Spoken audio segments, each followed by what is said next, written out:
All right, let's dive into some rugby league news. There has been plenty doing the last week or so, but one of the topics that probably continues to get brought up is, of course, DCE, Daly Cherry Evans, and his future.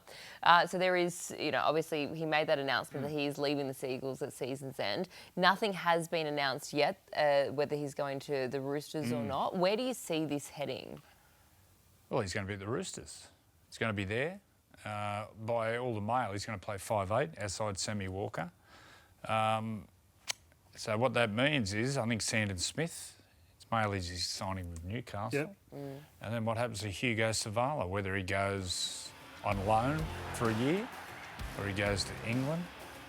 You've got to carry players, so there's no way. Well, the other one's Toby Rodwell, the young halfback. He's thereabouts next year. He's ready to go. But he's also 20, and Toby's on the smaller size of things. So they'll just say, and the hard thing with Hugo is he's very tall compared to other halves, so you couldn't really play him in a dummy half or dummy half. That's the position, because normally you'll try to carry two hookers if you can, if one of them can be versatile, and that's why Connor Watson's so valuable. Yeah, it's an interesting what you do with Hugo, but whether you're just starting and see how the season folds out. And so how do you rank their current halves combination, Sam Walker and Hugo Savala? Well, they're the yin and the yang. They suit each other. It's a combination. You got Sam, who's impulsive and just plays what he sees, and sometimes can be erratic on the field. And then you got Hugo, the steady hand, strong defensively. On the weekend, he gave it a kick out a couple of times. They're a great combination together. Well, I think Cherry's very controlled in his manner, but I think he defends erratically. And that's much like the thing that they won't like. You see defence at the moment with Manly over on their right-hand side, they're leaking so many points. Must be disappointed for Hugo. He's a local junior. Along with him, Victor, Hugo, Billy Smith, they're local juniors. And these days, look, young blokes aren't patient, and player managers aren't patient. They agitate behind the scenes. Be hard to leave the eastern suburbs. Not many of them leave. Not many of the locals leave. Well, how many more years do you think DCE has in his footy career? One more year. Yeah, that's it.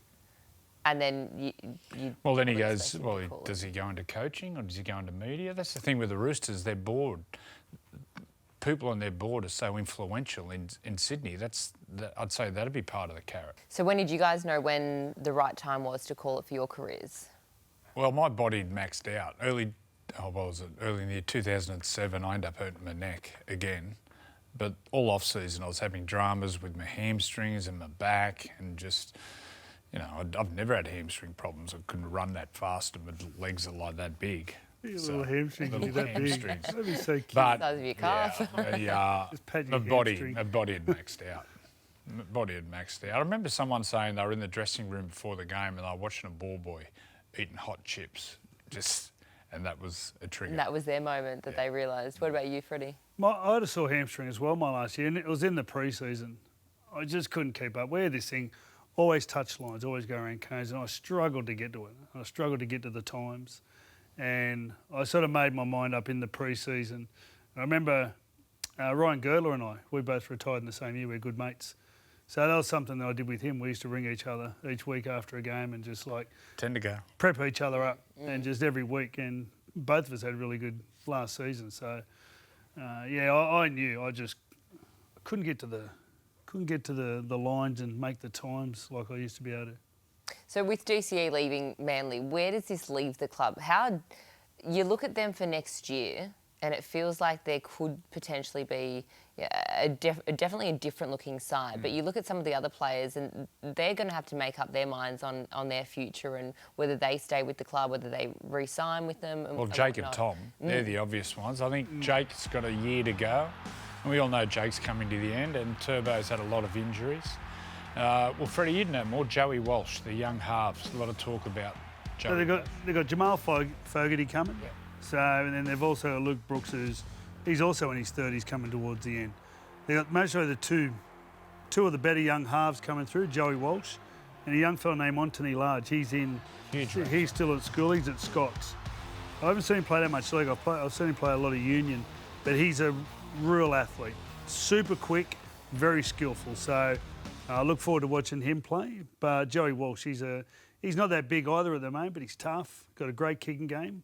So I think they're in safe hands if you can bring them through nicely. You still got Luke Brooks, you still have Fogarty's there to come, who's a really nice controlled, halfback. So I feel like they're in a pretty good spot. I think that from that point of view, I think they definitely need to sign Tom and Jake for whatever reason. You just need to keep them at the club.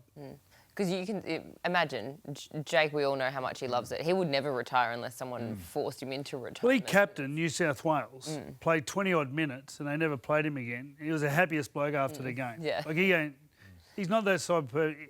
If he hasn't got at least 20 minutes into him, 20 minutes in his game, seriously.